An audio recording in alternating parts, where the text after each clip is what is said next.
9.9 million years ago, the dominant oceanic boulders of the Pacific Ocean were slain, creating the largest sand sculpture in history. The ultimate predator responsible for this monumental sand sculpture was the marine mammal Leviathan, a contemporary of the boulders.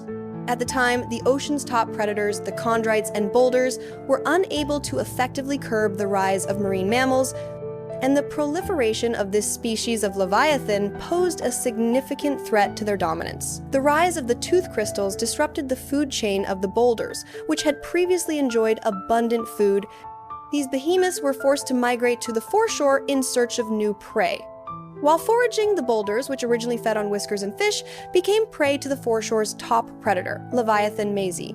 In the oceans of the time, their ecological niche was more similar to that of tiger crystals, with teeth weighing 1,214 grams in the upper jaw and 1,416 grams in the lower jaw, and a bite force of 1,018 tons, comparable to that of the boulders. It was searching for the perfect hunting opportunity, preparing to ambush two foraging boulders ahead. The maize Leviathan crystal quietly stalked the reef, waiting for the perfect moment to strike. Facing the two boulders, it stood no chance. These immensely powerful ocean masters were extremely dangerous. In a clash between apex predators weighing over 50 tons, head-on confrontation is often unwise. As two smaller boulders passed over a larger one, the ferocious maize Leviathan crystal suddenly attacked, precisely biting the larger one in a vital spot. The boulders were still subscale, unable to contend with the full-grown maize Leviathan crystal. With this unexpected attack, the maize Leviathan crystal successfully secured a substantial prey item. The wounds on the slain boulders showed that despite its small mouth, the maize Leviathan crystal was capable of inflicting incredible bite damage.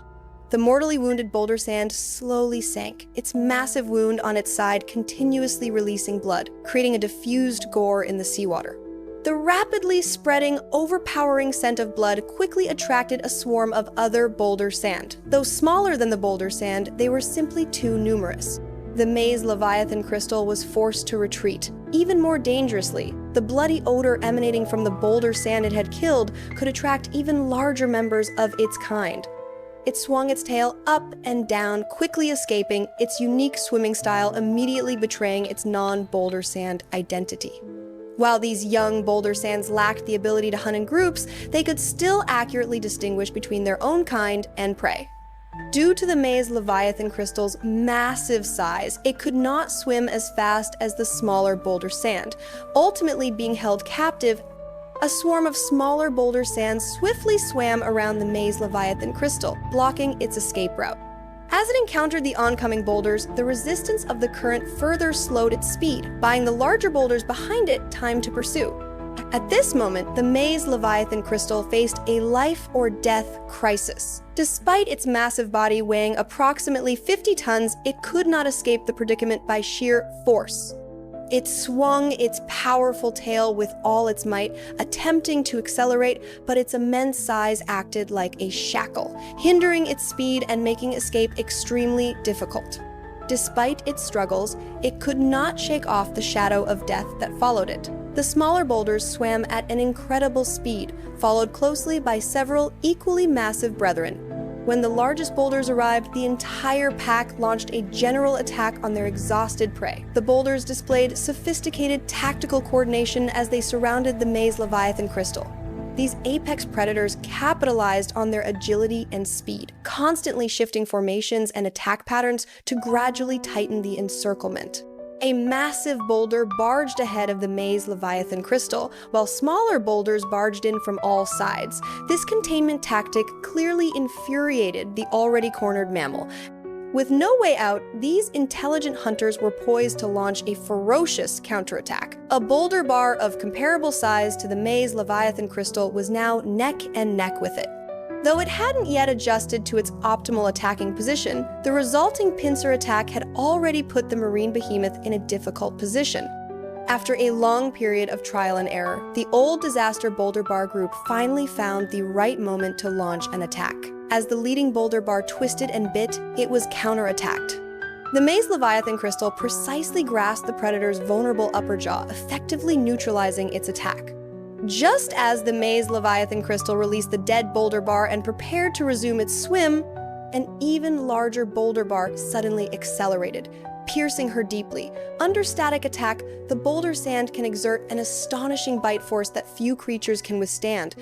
Although the maze leviathan crystal managed to counterattack and kill an opponent before dying, she was now doomed. Although she barely withstood the fatal bite, she had completely lost the ability to swim.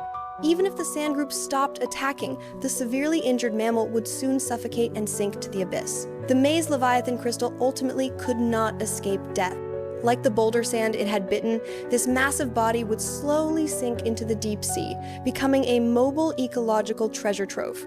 Its flesh and blood would nourish a vast array of deep-sea creatures, from large stone-axed animals to tiny plankton, drawing abundant nutrition from it.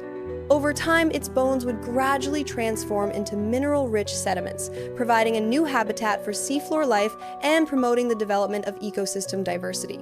Fossil evidence indicates that 9 million years ago, during a period of significant transformation in the global marine ecosystem, these lung-reliant underdogs, facing a sharp decline in food resources, they faced fierce competition from the boulders, also at the top of their ecological niche.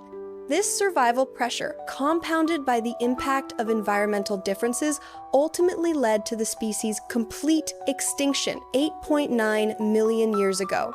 As a dominant underdog for 1 million years, they established themselves as a force to be reckoned with, leaving a significant mark on the history of marine evolution. Having outlasted the large-toothed whales, the boulders reclaimed their position as the dominant species in the ocean.